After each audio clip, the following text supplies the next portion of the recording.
नमस्कार दोस्तों, स्वागत है आपका मेरे YouTube channel political science zone में। आज की इस वीडियो में हम बात कर रहे हैं एरिस्टोटल की थ्योरी ऑफ जस्टिस की, अरस्तू के न्याय संबंधी विचारों की। ये लेक्चर 3 है। इससे पहले 2 लेक्चर में हमने देखा था उनके लाइफ हिस्ट्री को, उनके मेथड ऑफ स्टडी को और उनके बुक को। लास्ट वीडियो में हमने देखा उनके आइडियल स्टेट को। आज की इस वीडियो में हम देखेंगे उनके थ्योरी ऑफ जस्टिस को, उनके न्याय संबंधी विचारों की।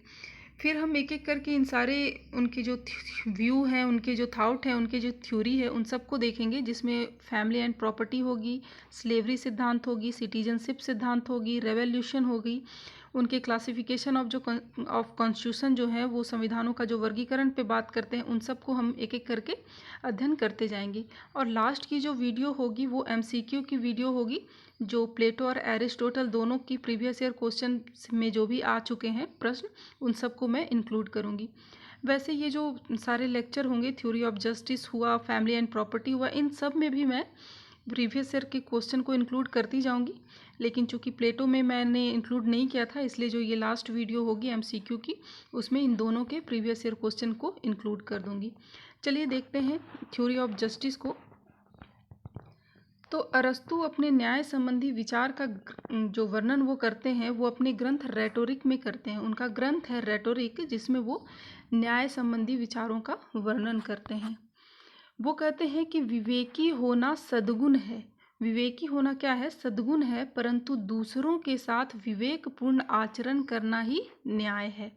वो कहते हैं विवेकी होना तो सद्गुण है, परंतु दूसरों के साथ विवेकपूर्ण आचरण करना ही क्या है? न्याय है। न्याय के बारे में एक और बात बता दूं दोस्तों, कि प्राचीन समय में, चाहे वो पश्चिमी सभ्यता हो या भारतीय सभ्यता हो, उस वक्त न्याय की जो परिभाषा थी वो थी सचरित्र मनुष्य की, जस्ट मैन की। अर्थात यदि सभी व्यक्ति अपने अपने कर्तव्यों का निर्वहन कर रहे हैं, करेंगे, तो समाज व्यवस्था क्या हो जाएगी? मानना था कि समाज व्यवस्था अपने आप न्यायपूर्ण होती चली जाएगी, न्यायपूर्ण होगी। परंतु आधुनिक युग में समाज में जो परिवर्तन की गति है वो इतनी तीव्र है कि जो कोई व्यक्ति शक्ति प्राप्त कर लेता है, वो क्या हो जाता है? स्वार्थ पूर्ति का साधन बना लेता है अपने से कमज़ोर लोगों को। वो करता है अपनी स्वार्थ की पूर्ति का साधन बना लेता है कमज़ोर वर्ग के लोगों को। इसमें जो कमज़ोर वर्ग के लोग हैं या साधारण जो व्यक्ति होते हैं, वो खुद को विवश अनुभव करने लगते हैं, कमज़ोर अनुभव करने लगते हैं। और तब मांग उठती है किसकी? न्यायपूर्ण समाज की। तब बात होती है न्यायपूर्ण समाज की, क्योंकि अगर समाज व्यवस्था न्यायपूर्ण होगी तभी न्याय की स्थापना हो सकती है। मतलब इन शॉर्ट कहें तो पहले बात की जाती थी जस्ट मैन, न्यायपरायण व्यक्ति की, और अब बात की जाती है सोशल जस्टिस की। चलिए देखते हैं अरस्तु ने और कौन कौन सी बातों को देखा है। तो अरस्तु ने अपने ग्रंथ एथिक्स में, उनका ग्रंथ है एथिक्स, उसमें वो न्याय के स्वरूप का वर्णन करते हुए उसको उसके 2 प्रकार बतलाए हैं। फर्स्ट जो है वो है यूनिवर्सल जस्टिस, पूर्ण न्याय, और सेकंड है पार्टिकुलर जस्टिस, जिसे विशिष्ट न्याय कहा जाता है। अब ये विशिष्ट न्याय को भी उन्होंने 2 भागों में बांटा है। एक है वितरणात्मक न्याय, डिस्ट्रीब्यूटिव जस्टिस, और सेकंड है करेक्टिव जस्टिस, जिसे सुधारात्मक न्याय कहते हैं। पहले हम देख लेते हैं यूनिवर्सल जस्टिस को, पूर्ण न्याय क्या है। तो पूर्ण न्याय जो है वो कानून का पालन करना, कानून का पालन पूर्ण रूप से करना ही क्या है? पूर्ण न्याय कहलाता है। जैसे हर परिवार, हर सोसाइटी या हर जहाँ पे हम रहते हैं, वहाँ पे कुछ नियम होते हैं, कुछ कानून होते हैं, और अगर हम उन नियम और कानूनों का पालन करते हैं, स्वेच्छा से करते हैं, तो क्या हो जाता है? वहीं वो यूनिवर्सल जस्टिस कहलाता है, वो पूर्ण न्याय कहलाता है। इसे सामान्य न्याय भी कहते हैं। अब बात करते हैं पर्टिकुलर जस्टिस की, विशिष्ट न्याय की। तो विशिष्ट न्याय क्या है? तो कुछ परिस्थितियां ऐसी होती है जहां हम सामान्य न्याय, यूनिवर्सल जस्टिस जिसे भी हमने बात किया, तो कुछ परिस्थितियां ऐसी होती है जहां हम सामान्य न्याय का प्रयोग नहीं कर सकते। वहां हमें क्या होती है? पर्टिकुलर सिचुएशन के अकॉर्डिंगली पर्टिकुलर जस्टिस की आवश्यकता पड़ती है। क्योंकि यूनिवर्सल जस्टिस में तो हम सामान्य रूप से एक बनाए हुए कानूनों का पालन करते आ रहे हैं और करते जाएंगे या कर रहे हैं, परंतु कुछ पर्टिकुलर सिचुएशन कभी जो आ जाती है, पर्टिकुलर सिचुएशन जो होती है उसमें हमें जनरल जस्टिस को अप्लाई नहीं कर सकते, हम वहाँ जनरल जस्टिस से काम नहीं चल सकता, उसे अप्लाई नहीं कर सकते।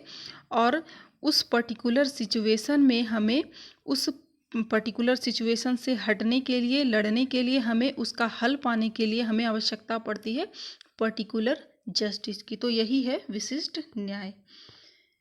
फिर उन्होंने जो पर्टिकुलर जस्टिस को दो पार्ट में बांटा है, जिसका फर्स्ट है वितरणात्मक न्याय, distributive justice, and second corrective justice, सुधारात्मक न्याय। तो वितरणात्मक न्याय क्या है? तो अरस्तु कहते हैं कि राज्य अपने नागरिकों में पद, सम्मान, लाभ और पुरस्कारों का जो वितरण करेगा वो न्यायपूर्ण ढंग से करेगा, उसे ही वितरणात्मक न्याय कहलाता है, उसे वितरणात्मक न्याय कहते हैं। तो राज्य जो है अपने नागरिकों में पद, सम्मान, लाभ और पुरस्कार का जो भी वितरण होगा वो न्यायपूर्ण रीति से करेगा, तो उसे ही वितरणात्मक न्याय कहते हैं।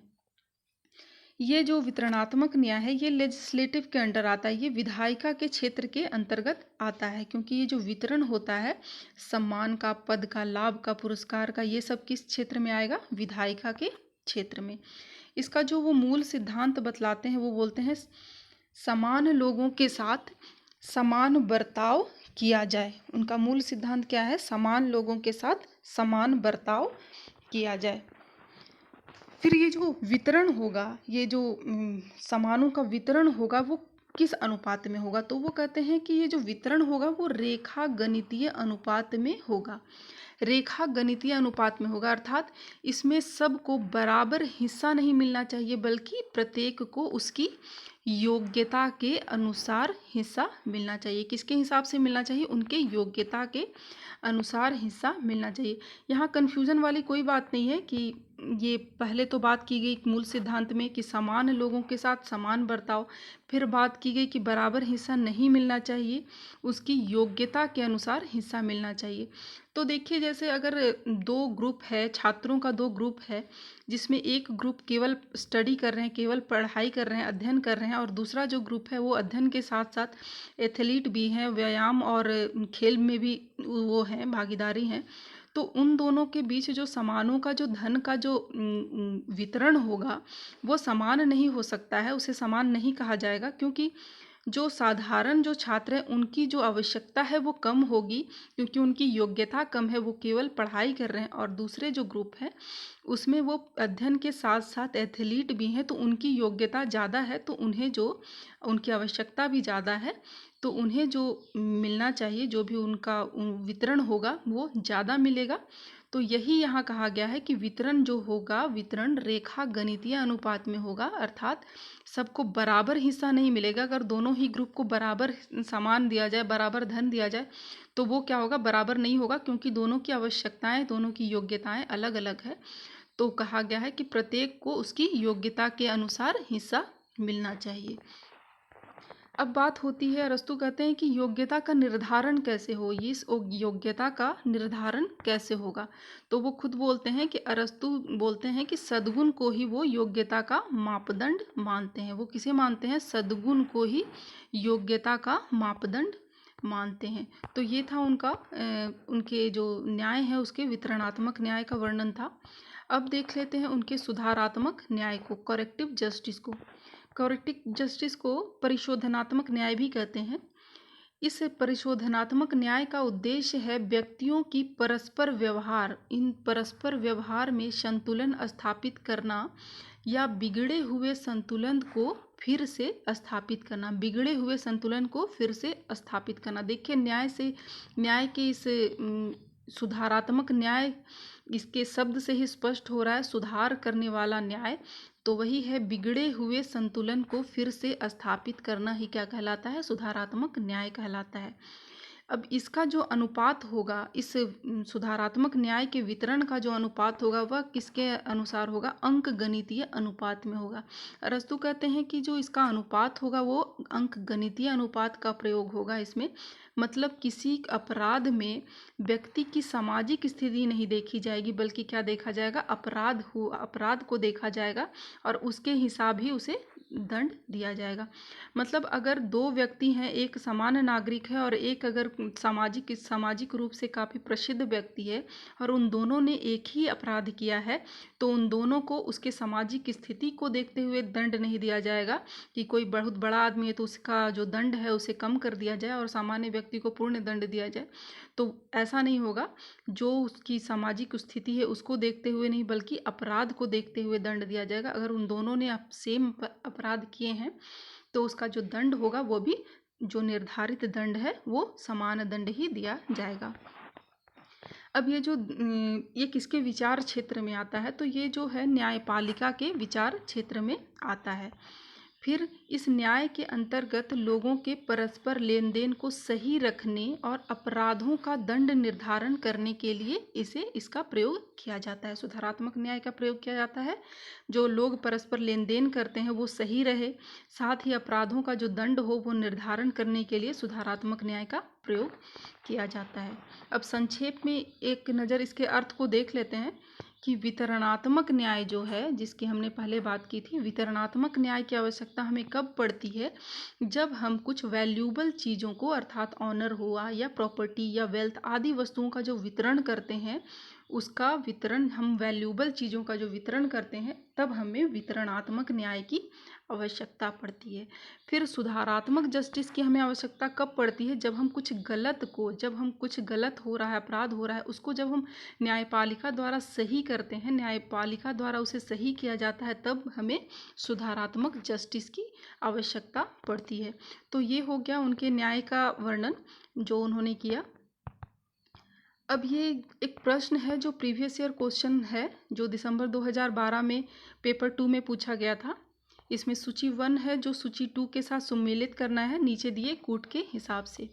इसमें कहा गया है, एक व्यक्ति, एक कर्तव्य, एक वर्ग, एक कार्य के रूप में न्याय का वर्णन किसने किया है। एक व्यक्ति, एक कर्तव्य, एक वर्ग, एक कार्य के रूप में न्याय का वर्णन किसने किया है। उचितता के रूप में न्याय का वर्णन किसने किया है। आनुपातिक समानता के रूप में न्याय का वर्णन किसने किया है। फिर शक्तिशाली हित के रूप में न्याय का वर्णन किसने किया गया है। यहाँ पे थिंकर भी दिए हुए हैं, प्लेटो है, अरस्तु है, रॉल्स है, थ्रेसीमेकस है। अब ये जो प्लेटो है, प्लेटो मैंने पढ़ा दिया, अरस्तु का भी न्याय सिद्धांत मैंने आज कंप्लीट कर लिया, थ्रेसीमेकस की चर्चा हमने प्लेटो में कर लिया था।